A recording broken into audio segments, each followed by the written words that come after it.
Bienvenue à l'Assistant Coach, le podcast de la NFL. Mon nom est Julien, je suis avec Marc-André et Losé. Comment ça va les boys? Ça va super bien. bien.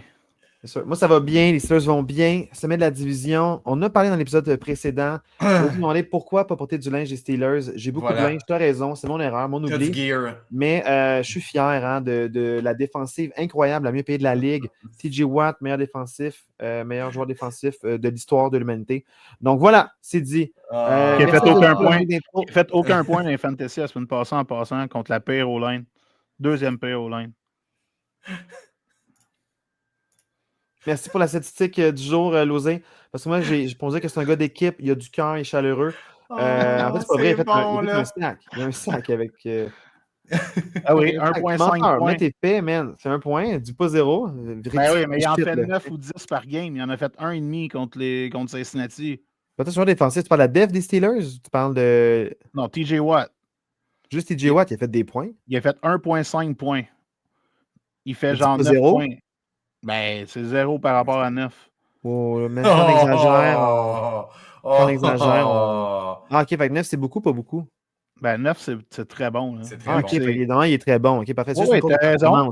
T'as raison. Merci, Losé. Oui. Il est très bon. Merci, Losé.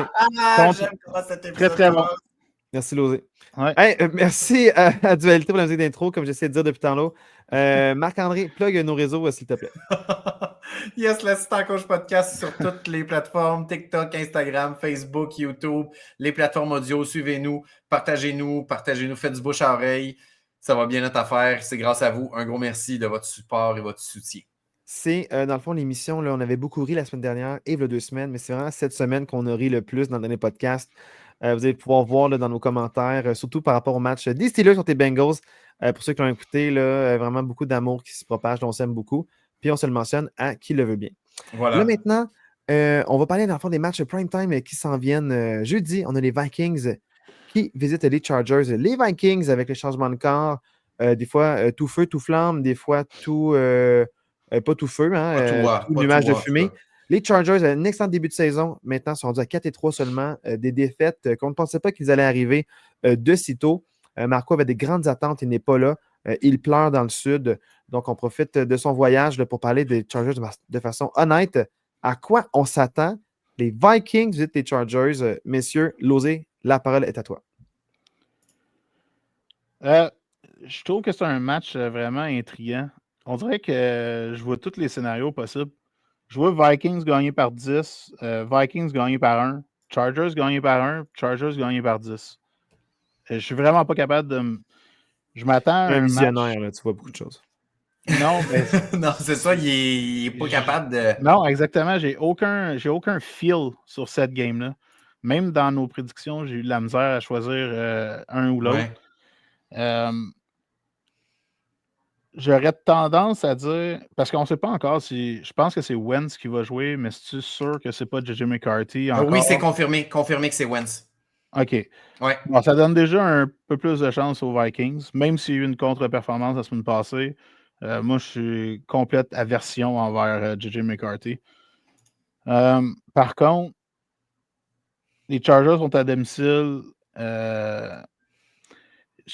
Comme je t'ai dit, j'ai aucune idée si ce match-là va ressembler à quoi, mais à cause du home field, si ce match-là était à Minnesota, je prendrais Minnesota. Je vais favoriser l'équipe à domicile. C'est tout. C'est le seul argument que j'ai. Je trouve que les Chargers, depuis la blessure à Omari Hampton et les nombreuses blessures sur la ligne offensive, leur jeu au sol n'est plus aussi efficace. Puis je trouve que ça fait vraiment une grosse différence dans leur match depuis quelques semaines. En début de saison, ils ne couraient pas tant... Tu sais, c'était pas une équipe que c'était juste du jeu au sol, mais la menace du jeu au sol faisait que Justin Herbert avait plus d'espace et plus de temps pour passer à ses receveurs. Puis c'est comme si là, la menace du jeu au sol est tellement plus présente que j'ai l'impression que ça devient plus difficile pour Justin Herbert de prendre tout sur ses épaules. Fait que j'aime moins ce côté-là. Puis Minnesota... Je trouve que le retour de Jordan Addison, il y a des statistiques incroyables depuis son retour de suspension de début de saison. Absolument. Je trouve qu'il amène un énorme one-two punch avec Justin Jefferson. Puis je pense que ce gars-là peut faire changer la dynamique de l'attaque des Vikings. Fait que c'est pour ces raisons-là que moi, j'ai pris les Vikings dans nos picks. Mais effectivement, que je serais pas étonné que les Chargers gagnent, mais je pense que vu les circonstances actuelles, j'aime les chances des Vikings. La manière que je vois ça, un peu en lien avec l'osé, c'est que l'avantage à domicile pour les Chargers, aussi avec la saison, je trouve que c'est une équipe plus stable malgré les blessures, où est-ce que les gens ont leur rôle établi, puis ils peuvent construire là-dessus. Marc-André, la fois qui me surprend, c'est des fois la mémoire qu'une faculté qui oublie. En début de saison, le jeu au sol n'était pas présent par les running backs. C'était Justin Herbert qui avait plus de carry, plus de verges Ouais. running back, puis on avait dit que c'est pas viable à long terme. Donc, Omari Hampton était absent. Là. Mais il a éclos Au comme début de game saison. 4-5 environ. C'est ça. Donc, moi, je pense que à n'importe quel moment, Justin Herbert, tu peux aller gagner un match Mais avec ses jambes. je t'interromps 2 secondes parce que je veux juste vas-y. redire ce que j'ai dit. Ce que j'ai dit, c'est que même si c'était pas une équipe qui courait énormément avec le ballon, la menace était là à cause de leur bonne ligne à l'attaque. Puis au Hampton, les autres équipes n'avaient pas le choix de respecter ça. C'était pas une équipe qui courait énormément, mais tu n'avais pas le choix de respecter ça. Puis actuellement, tu joues contre les Chargers. Ils ne me battront pas par la course actuellement. Fait que j'ai pas à autant me préoccuper de la course que ça. Merci d'expliquer, mais en fait, la course n'est pas des running backs en tant que tel. Fait que Omari Hampton, les gens ne le respectaient pas tant. Tu peux mettre un running back en arrière, peut-être qu'ils se sont dit « Ah, on ne sait pas ce qu'il peut », mais il était stoppé. C'était pas un game changer. Fait que moi, je sens que Justin Herbert peut aller gagner n'importe quel premier jeu avec ses jambes, allonger les séquences. La def des Chargers met beaucoup de pression aussi, crée des revirements. Quand ils n'en font pas, dans le fond, c'est là qu'ils vont perdre les matchs. Mais les Vikings, il ne faut pas se détromper. C'est une équipe avec beaucoup de puissance à l'attaque. Un jeu au sol qui peut débloquer de temps en temps, qui a quelques courses explosives. Deux excellents capteurs de ballon comme wide receivers. Aussi, dans le fond, ils ont un excellent tight end qui attrape des ballons, puis il ne sait pas c'est quoi un catch finalement, parce que lui, il voulait son toucher, puis il a pleuré à la fin du match. Je ne sais plus c'est quoi un catch. Donc, tu sais, il rebondit sur le sol, puis le ballon a pop. Il n'y avait pas le contrôle du ballon, il s'est aidé du sol. Ça a l'air que tu as le droit de t'aider du ballon du sol des fois, mais si le ballon bouge, tu ne peux pas. Donc, le ballon est clairement popé en dehors de ses mains, donc il n'y avait pas le contrôle du ballon. Ça veut dire que les Vikings vont marquer des points. Par contre, je pense que les Chargers vont marquer plus de points que les Vikings. Si j'avais un over-under à prendre ce match-là, je prendrais le over. Peu importe c'est quoi le nombre de verges, je voudrais vérifier s'il est estimé à combien. Mais je pense que des points vont se marquer. Puis pour moi, c'est plus que 44,5. C'est un safe bet parce que c'est des équipes qui vont marquer des points, mettre des séquences. Puis surtout, c'est des équipes qui sont quand même beaucoup aériennes, les deux. Les Vikings aussi, le jeu au sol n'est pas très présent avec les blessures qu'ils ont au running back. Donc, c'est deux équipes extrêmement aériennes. Donc, ça veut dire qu'il y aura peut-être moins de temps écoulé au cadran à cause des passes qui vont être incomplètes. Donc, c'est-à-dire qu'il y aura peut-être plus de séquences à l'attaque pour ces équipes-là et aussi, donc, peut-être plus de plus de points qui vont se marquer durant ce match-là. Mais là, j'ai le sentiment qu'il y aura beaucoup de points marqués en haut de 20 pour les deux équipes, peut-être même proche du 30 ou début du 30. Moi, je verrais bien, peu importe qui l'emporte, les Chargers, mettons un 31-27, ça serait un match qui pourrait se terminer comme ça, ou même 31-30, et j'aurais aucun mal à le voir. Plus ça récompense, mais à l'avantage des Chargers par moins de 7 points. Selon moi, c'est ça qu'on risque d'avoir. Un match intéressant, dynamique, avec des highlights, puis les deux vont marquer des points. Fait que moi, je ne vois pas de jeu au sol, ni pour les Vikings, ni pour les Chargers. Je vois une défensive qui veut créer des revirements, qui punch la balle. Mais là, je ne sais pas s'il revient cette semaine, mais c'est la première semaine d'éligibilité de Aaron Jones de revenir du IR. Je ne sais pas confirmé encore, mais même s'il est là, des fois, retour de blessure, ça peut être soit en forme ou je ne suis pas encore à mon emballage. Je veux juste dire qu'il était peut-être disponible. Moi, il y a une affaire. Il y a une chose qui a fait pencher un peu la balance pour Chargers. Il est questionable, Aaron Jones, actuellement. OK. Même si je vois absolument tous les scénarios possibles, c'est que finalement, depuis 2 matchs, depuis la blessure à Quentin Johnston, puis là, il est revenu, fait que c'est pas juste à cause de ça. Ils ont finalement re-impliqué Ladd McConkey dans le plan de match. Oui. Il est super impliqué.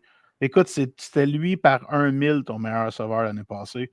C'est lui encore ton meilleur receveur. Il ne l'impliquait pas. C'est ton slot guy. C'est lui qui va aller chercher le 8, 9, 10, 11 passes par game. L'équivalent de Puka-Nacua, genre. Tu sais, c'est ça, en moins performant parce qu'il est moins gros et tout, mais ça reste que c'est lui ton JSN de Seattle, c'est lui ton Amon-Ra St. Brown de Détroit. Tu sais, le fait qu'il est plus impliqué dans le plan de match, a fait pencher la balance pour moi, même si, comme j'ai dit, tout est possible. Je vois, c'est pas un game changer, mais à cause que là, ils mettent le temps et les passes dans leur meilleur joueur, selon moi, je pense que ça leur donne une chance supplémentaire de gagner. Tout à fait. On a 7 matchs à 1 heure. Là, on n'a pas, malheureusement, Losé est triste. On n'a pas de match le dimanche matin. On entend renifler ses pleurs. Je m'y étais attaché, mon petit café matinal. Moi, pas de Baileys, là, contrairement à Marco, mais café matinal, puis à voir, dans le fond, là, les matchs, c'était vraiment le fun. Donc ça va me manquer. Mais on a 7 matchs à 1 heure. Les Dolphins et les Falcons, les Bears, les Ravens, les Bills, les Panthers, les Jets, les Bengals, les 49ers visitent les Texans, les Browns, les Patriots et les Giants visitent les Eagles. Marc-André, ton match à surveiller, toi, cette plage horaire-là, c'est lequel? Ben, c'est sûr que moi, je l'ai dit, Bills Panthers, je l'ai dit dans l'autre podcast, Bills Panthers, c'est un upset potential. Moi, c'est sûr que je vais garder un œil là-dessus. Je pense que le match qui va être le plus excitant, c'est probablement le match Giants-Eagles, un match de division. Je veux vraiment voir le retour de Lamar, donc Bears-Ravens. Il y a quand même plusieurs matchs intéressants quand même. Le Bears-Ravens, je veux voir ça. Giants-Eagles. 49ers-Texans, j'aimerais ça voir à quel point la O-line des Texans est poche parce que je n'ai pas vu le match la semaine passée. Fait que moi, c'est une plage horaire de Red Zone, j'ai l'impression. Le multiscreen un peu partout parce que je trouve qu'il y a beaucoup de matchs intéressants. Je regarde toi, Losé, dans le fond, tu regarderais quel match en priorité? Ben, écoute, j'ai pas mal le même argument que Marc. Mis à part le match Dolphins-Falcons, je pense qu'ils ont tout un petit quelque chose. Même Cleveland Patriots, à la limite, là. Mais je trouve que le match qui risque d'être le plus serré jusqu'à la fin dans tous ces matchs-là, ça va être le match San Francisco-Houston. Ça risque d'être un match qui va jouer avec qui va faire le gros turnover, qui va faire le gros sac, sûrement un gars de San Fran, si c'est un sac, j'imagine. Mais est-ce que, si Nico Collins ne joue pas, là, je vais le manger d'en face sur ma prédiction de ce match-là, parce que je ne vois pas comment ils vont être capables de produire assez. Ouais. Mais évidemment, vous le savez, si Lamar revient, c'est Lamar que je veux voir. Je veux voir, est-ce qu'il il revient.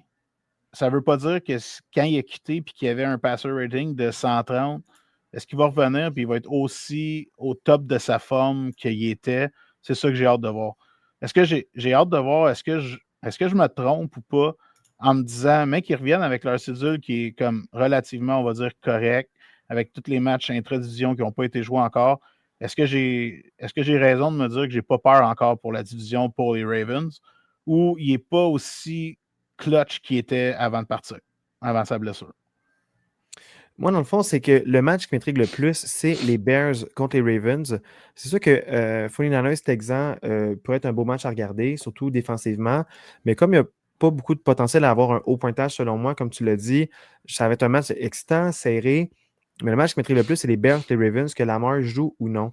Est-ce que les Bears, qui sont à 4-2, qui ont une super bonne fiche depuis le début de la saison, vont marquer des points contre la défensive des Ravens? Ou est-ce que les Ravens, suite à leur semaine de congé, ont peut-être un meilleur plan de match et peut-être qu'ils ont fait des ajustements à cette défensive-là qui laissait ils ont tout passer. retours. Ils ont 3 retours de blessures en défensive aussi, des joueurs C'est ça, importants, des joueurs clés. mais un retour ou non, est-ce que c'est le système de jeu? Est-ce que c'est les joueurs? J'ai hâte de voir. Parce que est-ce que ça va faire une grosse différence? Moi, je veux le voir. Puis les Bears, tu sais, des fois chancelants, des fois des bonnes performances, des fois non. Puis je ne les ai pas vus beaucoup dans les dernières semaines, dans une division quand même ultra compétitive avec les Lions qui sont à 5-2 actuellement, puis les Packers à 4-1-1. C'est un match important pour les Bears parce que, entre guillemets, tu veux dire, si je veux rester dans les aspirations pour les éliminatoires, parce que c'est dominé par la division, tout le monde est à 5-2 en ce moment.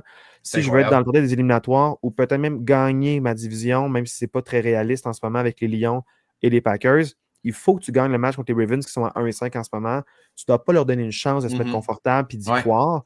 Donc, tu dois avoir un bon début de match puis aussi maintenir la cadence tout le long du match pour être sûr qu'ils ne reviennent pas. C'est une équipe qui peut t'en mettre 40, mais t'en accorder 40 aussi.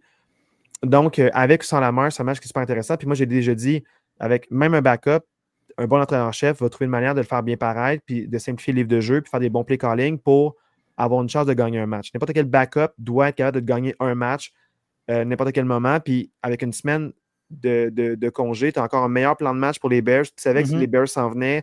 Fait que tu as du temps pour préparer ton backup. Si les Ravens font une contre-performance à l'attaque et ne marquent pas au moins 10 points, la dernière fois qu'ils ont joué, ils ont marqué 3 points. C'était extrêmement gênant. Backup ou pas backup, il faut que tu marques double digit, puis il faut que tu t'approches du 20 points. Surtout contre les Bears qui ont une bonne défensive, mais tu peux aller marquer des points contre eux. Donc, pour moi, c'est un match super intéressant pour voir les Ravens, qu'est-ce qu'ils ont à nous offrir suite à cette semaine de relâche-là. Puis les Bears, tu es hors des éliminatoires en ce moment, fait qu'il faut que tu gagnes ce match-là. Ouais.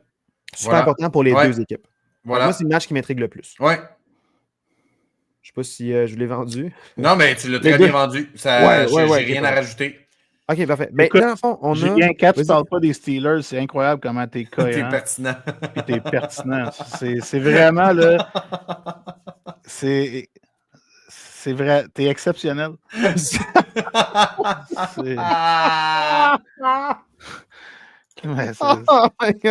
Écoute, t'as une faiblesse comme tout le monde. Ça fait chaud au cœur. Ça fait vraiment chaud au cœur. En plus, c'est sincère. Puis ça oui, ça venait du cœur. Ça m'a vraiment touché pour vrai. Plus que tu le penses. Maintenant, la plage horaire de 4h05 et aussi de 4h25, on a 3 matchs seulement au lieu de 4. Donc, moins de choix. Est-ce qu'on va être split? Est-ce qu'on va se rejoindre sur des matchs? Les Saints reçoivent les Buccaneers. Les Broncos reçoivent les Cowboys. Et les Colts reçoivent les Titans. Parmi ces 3 matchs-là, moi, j'en ai un, je le dis tout de suite. À moins que je ne veux pas que vous me le brûliez, là, je vais le dire. Les Cowboys-Broncos m'intriguent beaucoup. 2 équipes, dans le fond, qui performent beaucoup de points. Qui marche bien, mais je comprends que les puissants Colts et les favorites, Losey va se ronger les ongles parce qu'ils doivent gagner cette semaine-là absolument. Pour la première fois, il va cheers pour eux. Est-ce que c'est tes fantasy qui vont prendre le dessus de tous tes survivors ou est-ce que ça va être le spectacle qu'offrent les Broncos contre les Cowboys? Moi, c'est les Cowboys-Broncos que je vais vouloir regarder si je peux écouter un match à cette plage horaire-là. Mais toi, Losey, ça m'intrigue. Qu'est-ce que tu regardes entre tes bêtes et le même si j'ai des survivors, même si j'ai des bets, même si j'ai des fantasy, je reste un fan de foot. Puis n'importe quel fan de foot veut rien savoir du match Colts-Tennessee. On va se le dire, là. Ben non, mais... C'est pas de l'année, non, t'as raison. Sérieusement. Oui, Tampa Bay, New Orleans, puis Colts, non, mais Tennessee. On parle de 2 des meilleures équipes pour l'instant du début de l'année contre les 2 pires équipes dans la ligue. Sérieusement, il y a un... Puis tu as l'autre match que c'est... Wow contre wow. Honnêtement, c'est Dallas puis Denver. Puis honnêtement. Ça va jouer à la fin. Il y aura des jeux jusqu'à la fin. Ouais. Il y a juste. Il n'y a aucun argument, un contre-argument pour dire, à moins que tu es la mère de Jonathan Taylor et tu veux voir jouer ton gars, il n'y a aucun argument pour dire que tu ne regardes pas le match Denver-Dallas, honnêtement. Il y a des cousins-cousines aussi, là, pas juste sa mère, là, son père. Ouais, mais même à ça, cousin-cousine, le lien n'est pas assez fort pour regarder ce match-là. Wow! C'est ça. Non, mais c'est à ce point-là. Oui. Parfait. Même si t'es le père, je ne sais même pas si c'est assez fort. Il faut que tu sois la mère. Marc-André, est-ce que tu vas bien nous vendre? Vas-tu être cohérent pour nous vendre le Titan Colts ou tu nous vends une autre plage horaire? Non, je vous vends 100% la même game que vous autres, le Cowboys Broncos, 100% à 4h25. Ton petit grain de sel à ajouter. Ben, pour vrai, moi, les Cowboys, moi, j'ai pris Dallas dans nos prédictions dans l'autre podcast parce que je trouve que Dallas, je ne m'attendais pas à ça de Dallas cette année. Je trouve que Dallas surperforme par rapport à ce que je m'attendais. Puis les Broncos, malgré leur fiche de 5-2, je trouve qu'ils sous-performent un peu par rapport à ce que je m'attendais. Tu sais, clairement, ce qu'ils ont fait la semaine passée. C'est pas clean. C'est pas un clean 5-2. Exactement. C'est pas un clean 5-2. Tu sais, clairement, la semaine passée, c'est la première fois que ça arrive dans l'histoire de la NFL. Comme c'est une game qui n'aurait jamais dû gagner. Tu sais, mais à date, ils sont égales parce qu'il y a un match qui aurait dû gagner qu'on a perdu contre les Colts. Puis là, ça a été quand même donnant-donnant pour eux. C'est vraiment des beaux les 2 flips. Il y a eu les 2 flips. Oui. Au moins... ça va des 2 bords, je comprends. C'est honnête, le 5-2. Je suis d'accord avec Marc, parce que Bonix, il y a eu des flashs extraordinaires depuis le début de l'année, puis il y a eu des flashs catastrophiques. Exactement. Il est vraiment on and off. Puis quand tu arrives, tu sais, Dak, autant que le hate qui peut exister sur les Cowboys, sur Dak et tout, cette année, il est Il exceptionnel. est on point. Dak, puis pour vrai, si les Cowboys font les éliminatoires, il faut qu'on parle de Dak comme MVP, là, parce que les gars, Marco n'est pas là pour le confirmer. Mon bet pré-saison, le bet value, c'était sur Dak. J'ai Dak MVP à 34 pour 1. Mais là, il est encore élevé parce qu'ils ne sont pas dans les séries. Ouais, Mais c'est mon argument, c'était juste Dallas n'a plus de running game. Ils ont échangé Micah Parsons. Ils n'ont plus de défensive. Ils ont 0. Fait que si jamais ils font les séries, c'est seulement ça Dak, passe c'est 100% Dak. Dak. 100% à Dak. Puis c'était la première saison où il allait avoir 2 wide receivers au lieu d'en avoir un. Il y a il y a toujours eu un bon tight end. Pour vrai, là, pour vrai, je trouverais ça tellement drôle que Javonte Williams gagne Offensive Player of the Year. Ouais, mais là, il n'y a personne d'autre, c'est son running back. Non, mais on va arrive, se dire, Javonte Williams, honnêtement, honnêtement, ça sort de où cette saison-là? Oui, honnêtement, ça fait 5 ans qu'ils n'ont pas eu de bon running back. Fait que on ne peut pas dire que c'est grâce à la O-line. Puis ça fait 5 ans qu'il est pourri à Denver. Fait que, non, il y a eu une belle année. Non, il y a eu une belle année, 3-4 ans. Très, très ordinaire. Là. Pas un vrai RB1. Mais là, cette année, il est vraiment, vraiment bon. Là. Ouais, c'est surprenant. Mais en tout cas, bref. Ouais. Maintenant, Packers et les Steelers, le remake du Super Bowl 2011 où les Packers ont battu les Steelers. C'est le temps de la revanche. Ensuite aussi, c'est les Packers qui visitent les Steelers et donc c'est pas le Rodgers qui retourne à son ancien stade. Donc c'est à Acrisure Stadium. Marc-André, à quoi on s'attend pour le match des Packers qui visitent les Steelers? Ben, c'est sûr que je viens de voir une performance vraiment pas très solide des Steelers. Fait que c'est sûr que de base, je te dirais que je m'attends pas à grand-chose. Mais comme je l'ai dit depuis le début... Pas très solide des Packers non plus. C'est ça, j'allais dire. Les Packers m'ont pas impressionné non plus. Des gros up, des gros down de leur défensive. Tu t'en vas limiter Détroit la semaine 1 à une performance incroyable de la défensive. Tu reviens après ça, tu donnes 40 points aux Cowboys. C'est très. L'attaque est capable de mettre 40 points contre les Cowboys, puis après ça, tu perds genre 13-10 ou 13-11 contre les Browns. Fait que tu parlais de Bo Nix, mais les Packers sont très, très, très inégales. Ouais. C'est peut-être parce que c'est l'équipe la plus jeune de la NFL, fait que c'est une équipe moins constante. Il en demeure pas moins qu'à 4-1-1, actuellement, les Packers sont premiers dans la NFC au complet. Fait que je veux dire, faut quand même leur donner ce qui leur revient. Il y a quand même l'enjeu qu'Aaron Rodgers joue contre son ancienne équipe. Je m'attends à un gros match d'Aaron Rodgers parce que ce genre de gars-là, avec l'ego qu'il a, il va vouloir montrer que les Packers ont fait une erreur en le laissant aller. J'aurais eu plus le feeling que ce clutch-là aurait pu avoir plus un sens si le match avait été à Green Bay. À Green Bay, ça se peut, oui. Même si tu enlèves des chances de Pittsburgh de gagner le match parce que c'est à l'extérieur, mais mettons, pour la motivation d'aller retourner au Lambeau Field, ouais, j'aurais plus eu le feeling que ça aurait pu avoir un enjeu si je comprends. Green Bay. Je comprends. C'est sûr que je vais prendre pour Green Bay parce que je pense que c'est une équipe qui est plus complète all around. Il y a plus d'armes. Il n'y a pas de all-star à l'attaque chez Green Bay, mais tu as plus d'armes différentes. Tu as Josh Jacobs, que je pense qu'il est meilleur que Warren. Tu as différents wide receivers différents. Tu n'as pas juste DK Metcalf, puis après ça, tu n'as plus rien.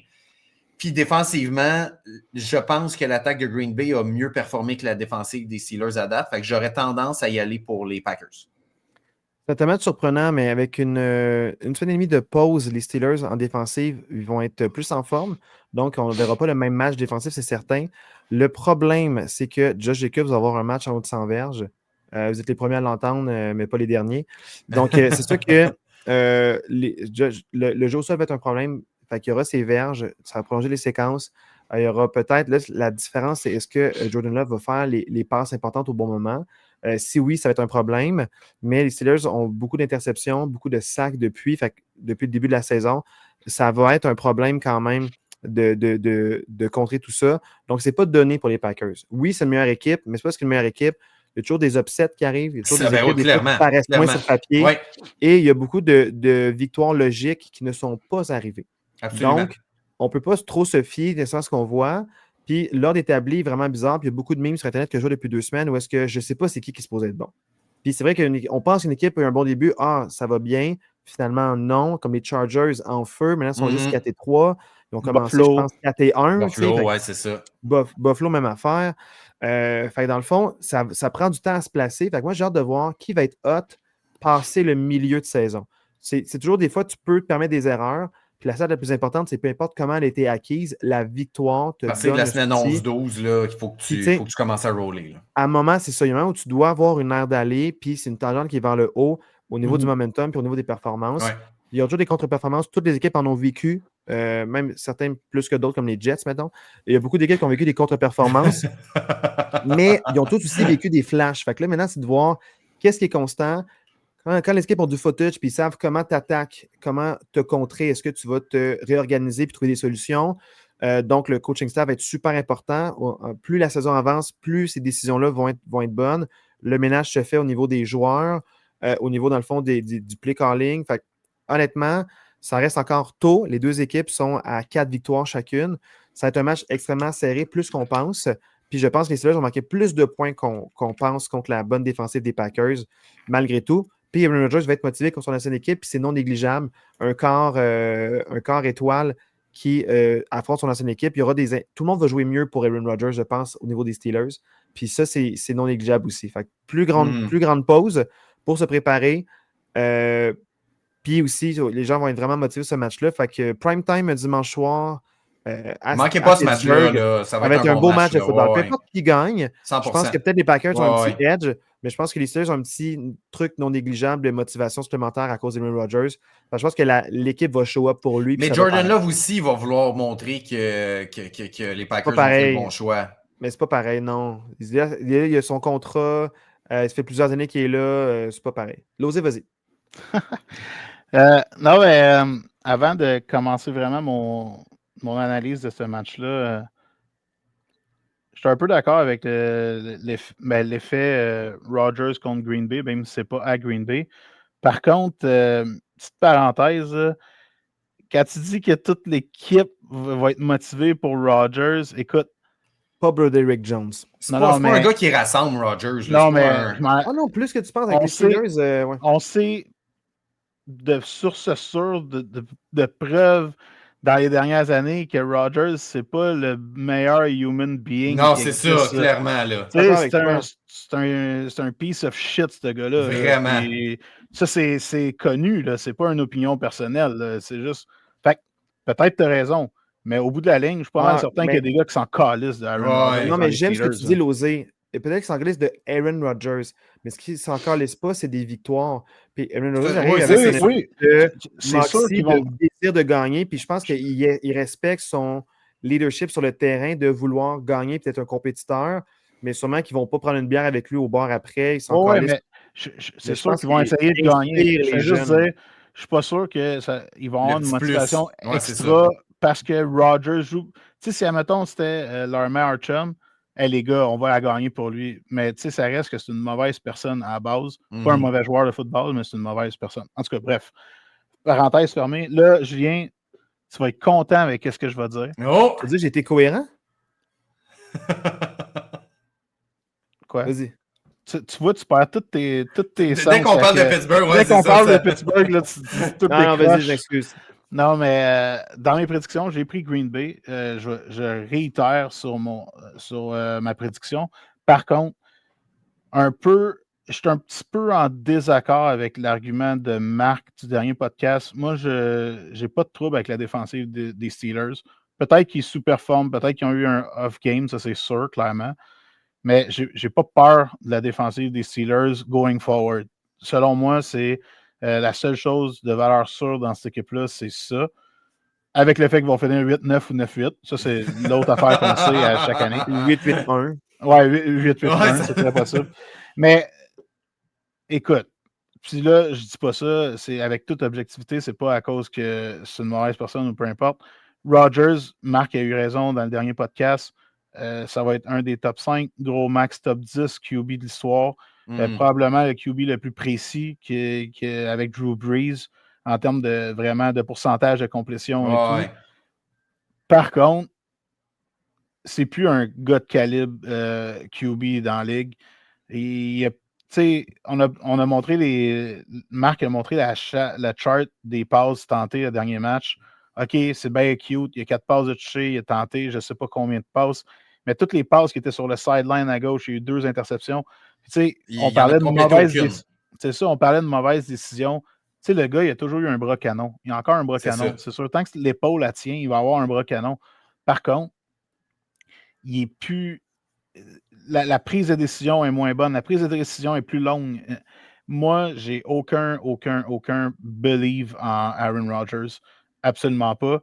Puis je respecte sa carrière à 1000%, malgré que j'aime pas la personne. Ça n'a rien à voir avec ce qu'il a déjà fait.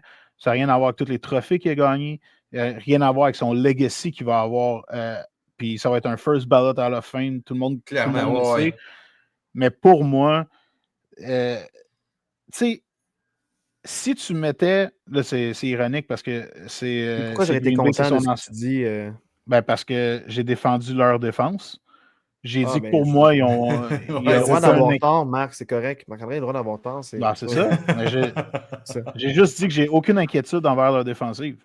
Mais même si tu en avais, ça ne m'aurait pas affecté. C'est correct, tu as le droit d'être. Non, mais c'est ça, il renflouait un peu ton équipe. Bon, ben là, d'abord, la prochaine fois, je vais chier. Moi, je vous dis, c'est juste dire ce que vous avez à dire. Vous n'avez pas à dire. Ben non, mais je le dis parce que je le crois. Pas bon, je veux dire, moi, ça je le dis parce que je le crois. C'est gentil, mais. Mais là, imagine, si je crois autant en défensive de Pittsburgh, puis je pense qu'ils vont se faire crisser une volée à toutes les games, il faut que leur attaque soit mauvaise. À date, t'es pas dans le podcast pour une raison, là, pour les prédictions. Ils sont 4-2. Tu prennes pour eux de temps en temps, puis quand tu prends pour eux, ils perdent. Je suis bien content que tu prennes pour les Packers. C'est ça qui me fait vraiment plaisir dans tout ça. Moi, je trouve que, admettons, ironiquement, si Aaron Rodgers cette année était avec Green Bay, qui est son ancienne équipe, le fait d'avoir plusieurs armes à sa disposition l'aiderait vraiment beaucoup. Mais là, il a beau avoir eu la carrière qu'il a eue, peu importe, c'est un gars qui est rendu limité. Puis il a besoin d'avoir aucun arme en attaque, ça n'ira pas en. Tu sais, il va s'en sortir quand il peut jouer contre une défensive atroce que les gars ne feraient même pas la CFL comme les Bengals. Tu sais, ça, il peut s'en sortir. Par contre, là, il s'en va jouer contre une bonne défensive, une défensive qui met de la pression. Fait que déjà qu'il prend des mauvaises décisions, quand il va être sous pression, il va encore prendre des. Je m'attends. Encore plus mauvaises, Si les Steelers gagnent, je vais réécouter ce podcast-là en boucle à chaque soir pour m'endormir et faire des beaux rêves. Voilà. C'est vraiment fun. Mais on verra bien. Je suis pas en train de coller un blowout du tout de Green Bay. Non. C'est justement le podcast que j'ai donné le plus de. Oui, de l'homme. Oui, c'est ça. À Pittsburgh, puis il comprend. Tu vois, quand on parle de Pittsburgh, il perd, c'est ça. Losé, tu comprends pas mon troisième. En fait, je pense que ce que Losé essaie de dire, c'est que si les Steelers gagnent, ça se peut qu'ils gagnent 15-12, genre. Mais les Steelers ne gagneront pas 35-32 contre les Packers. Impossible. Exactement. Impossible. Moi non plus, je pense pas ça. Mais que vous présumiez que je pensais ça, c'est vraiment surprenant. Non, on n'a pas dit ça. Je résumais en d'autres mots les propos de Losé. Ouais. Ok, mais tu me l'expliques comme si j'avais 70 ans et j'étais sourd. Là. Mais c'est parce que tu n'avais pas l'air de comprendre ce qu'il disait. Je comprenais, mais en tout cas, je suis sûr de pote un petit peu. Dans le fond, on parle de l'histoire des Aaron Rodgers, alors qu'on veut juste voir ce match-là, ça va donner quoi. Mais ceci étant dit, on va voir pour la saison comment ça évolue. Mais maintenant, on va parler des Chiefs contre les Commanders, match prime time du lundi. À quoi on s'attend les Commanders et les Chiefs, à part un blowout pour les Chiefs? Pour vrai, Jayden Daniels n'est pas là, comme pour vrai. Je vois pas. Les Commanders sont très, très décevants cette saison-ci. Ben honnêtement, je vois pas comment les Commanders vont être compétitifs dans ce match-là. C'est à Casey en plus.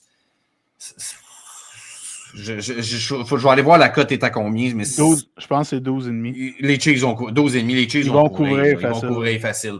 Ouais. Moi, je dirais que le seul enjeu dans ce match-là, c'est que Washington ait plus de jeux offensifs que les Raiders.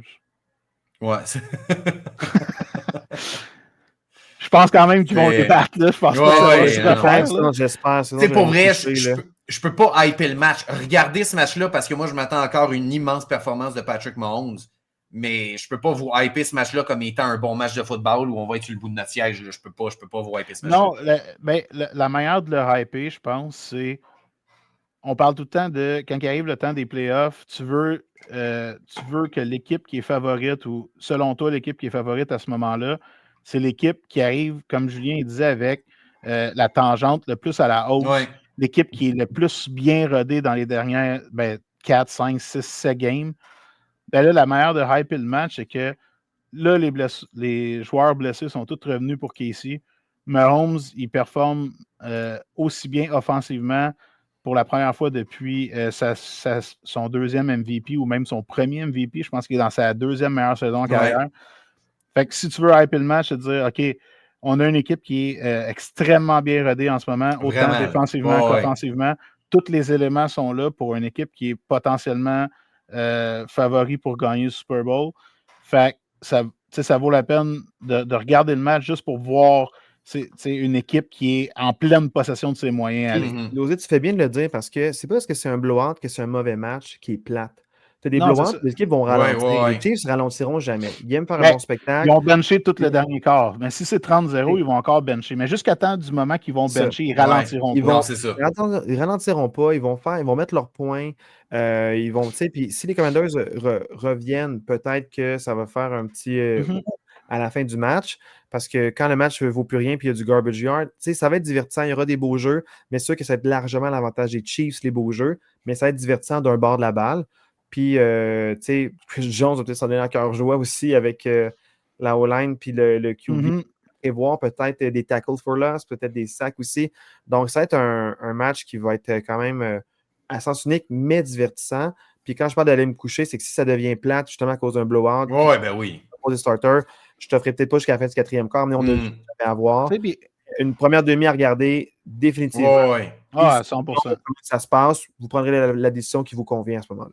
Mais tu sais, pour essayer de jouer l'avocat du diable aussi, pas juste donner des fleurs à Casey et tout, autant qu'ils ont joué un match potentiellement parfait la semaine passée, tu sais, quand tu arrives d'un blowout comme ça, tu venais d'éclater les Lions, tu t'en vas éclater ton rival de division qui, historiquement, tu as eu de la misère contre parce que les Raiders sont toujours négligés contre les Chiefs, puis ils arrivent à se tirer des victoires ici puis là. Puis, fait que là, tu arrives contre une équipe où ça va super mal. Leur QB n'est pas là. Leur wide receiver numéro 1, il n'a quasiment pas joué de l'année. Debo est encore questionable. On ne sait même pas si les deux vont jouer. On dirait que ça s'en va pour être le plus gros blowout de toute leur saison. Puis souvent, des fois, c'est là que ça... même, est-ce que ça arrive?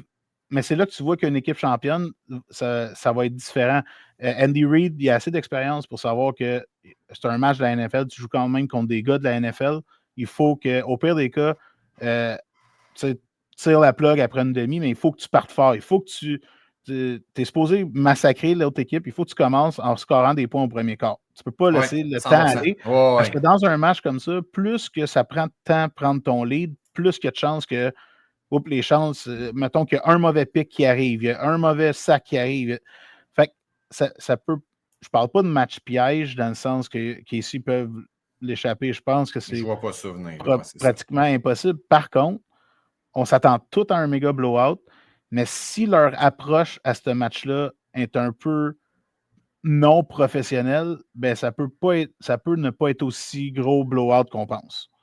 Par contre, Casey étant Casey, je serais surpris que ça arrive. Vraiment étonné. Chez eux. Mais c'est ça. Vous faites le voyagement. Peut-être que là, mais chez eux, les Chiefs vont faire un bon spectacle. Les retours de match aussi. Mais c'est quand que les matchs sont tellement tout le plus possible setés pour être le plus gros blowout. Que des fois, ça bifurque du plan de match. Des fois, mais tu sais, quand même, il faut dire rarement. Tu sais, quand tu as des équipes avec un historique comme ça, surtout 4-3, ils ne voudront pas.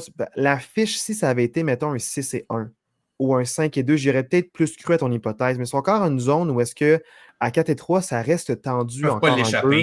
Donc, ils sont encore motivés. Si ça avait été un bon point.